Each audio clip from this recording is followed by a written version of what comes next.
ആഡംബര ടൂറിസ്റ്റ് കേന്ദ്രങ്ങളെ ലക്ഷ്യമിട്ട് MDMA വിതരണം നടത്താനെത്തിയ 2 പേർ എക്സൈസിന്റെ പിടിയിൽ.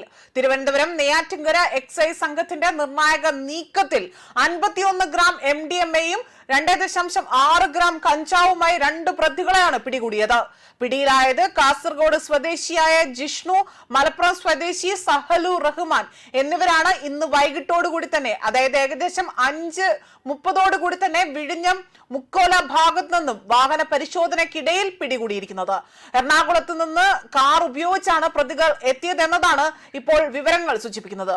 ജിഷ്ണുവിന്റെ ബാഗിൽ നിന്നാണ് ഏകദേശം 3.5 ലക്ഷം രൂപ വില മതിക്കുന്ന 51 ഗ്രാം MDMA കണ്ടെത്തിയത്. സഹലു റഹ്മാന്റെ കൈവശം നിന്ന് 2.6 കിലോ കഞ്ചാവും പിടിച്ചെടുത്തു. കോവളം, പൂവാർ തുടങ്ങിയ വിനോദസഞ്ചാര കേന്ദ്രങ്ങൾ കേന്ദ്രീകരിച്ചുകൊണ്ടാണ് ലഹരി വിൽപ്പന നടത്തിയതെന്നതാണ്, അല്ലെങ്കിൽ അതിനായുള്ള ശ്രമങ്ങളാണ് നടത്തിയതെന്നതാണ് എക്സൈസ് സംശയം ഉന്നയിക്കുന്നത്. പ്രതികളിൽ നിന്ന് മൊബൈൽ ഫോണുകളും കസ്റ്റഡിയിൽ എടുത്തിട്ടുണ്ട് എന്നതാണ് വിവരം. കൂടുതൽ ചോദ്യം ചെയ്യലിന് ശേഷം മാത്രമേ ലഹരി മരുന്നിന്റെ ഉറവിടത്തെ കുറിച്ചുള്ള വ്യക്തത ലഭിക്കൂ എന്നും എക്സൈസ് അധികൃതർ അറിയിച്ചു. അതേസമയം ജിഷ്ണുവിനെതിരെ മുൻപും 4 കിലോ കഞ്ചാവ് പൊതിയുമായി തന്നെ പിടികൂടിയതിൽ കേസുണ്ടായിരുന്നുവെന്നും ഇവിടെ വ്യക്തമാക്കുന്നുണ്ട്.